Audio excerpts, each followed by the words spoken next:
అదే చెరువులో పడ్డానని చెప్పాను కదా. అవునా? ఓ నువ్వు వచ్చావు గుర్రం కూడా. ఇప్పుడు బాగానే అయిపోయావుగా. కర్ర ఎట్టుకుని వచ్చావు కదా నువ్వు.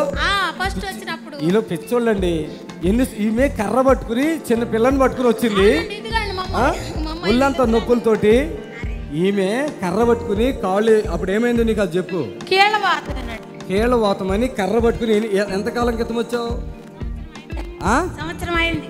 సంవత్సరం క్రితం ముసలాంలాగా వచ్చావు. ముసలాం లేకుండా రా రా పట్టుకురా.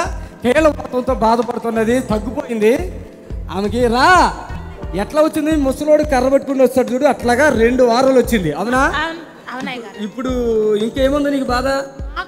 వాపులు వాపులు. అప్పుడు ఎలా వచ్చావు? ఇలాగొన్న అన్నం తిన్నావా నువ్వు అప్పుడు అసలు? మరి అది ఎంత సాక్ష్యం చెప్పాలి విశ్వాసి. మీ అమ్మేది రామ్మా. అప్పుడు ఇక్కడికి వచ్చినప్పుడు ఏం బాధ ఉంది? అమ్మాయికి కీళ్ళ వాతం నొప్పులు వచ్చింది బాగా, అసలు పడిపోయి చనిపోయేట్టుంది. అక్కడెక్కడ తిరిగి నాకు తగ్గలేదు.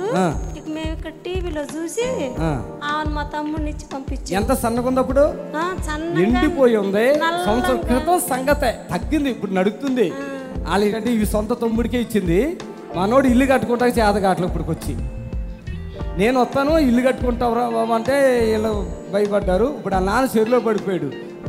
అప్పుడు నాకు ఇవి ఎవరో కూడా తెలియదు. అప్పుడు చెప్తే నేను పలానా మారుతామా అని నేను గుర్తుపట్టేసాను. సంవత్సరం క్రితం జరిగిన సంగతే.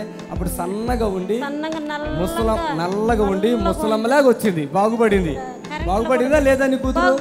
బాగుపడిందా లేదా? మీ ఆయనేడి? మీ ఆయన పేరేంటి? నీ పేరేంటయ్యా? ఇప్పుడు మీ కూతురు కర్రట్టుకుని వచ్చింది హైదరాబాద్. అప్పుడు నీకు తెలుసా? ఇప్పుడు కర్రట్టుకుని నడుతుందా? బాగానే ఉంది కదా? బాగుందా లేదా? బాగానే ఉంది. చప్పట్లు కొట్టండి. ఏమో నాకు. ఆమె నువ్వేనా తీసుకొచ్చింది? నీ పేరేంటి? అప్పుడు ఎట్లుందమ్మ? ఇప్పుడు ఎట్లుంది? అప్పుడు బాగాలేదు, ఇప్పుడు బాగుంది. మీ అమ్మ సాక్ష్యం చెప్పట్లే. వచ్చా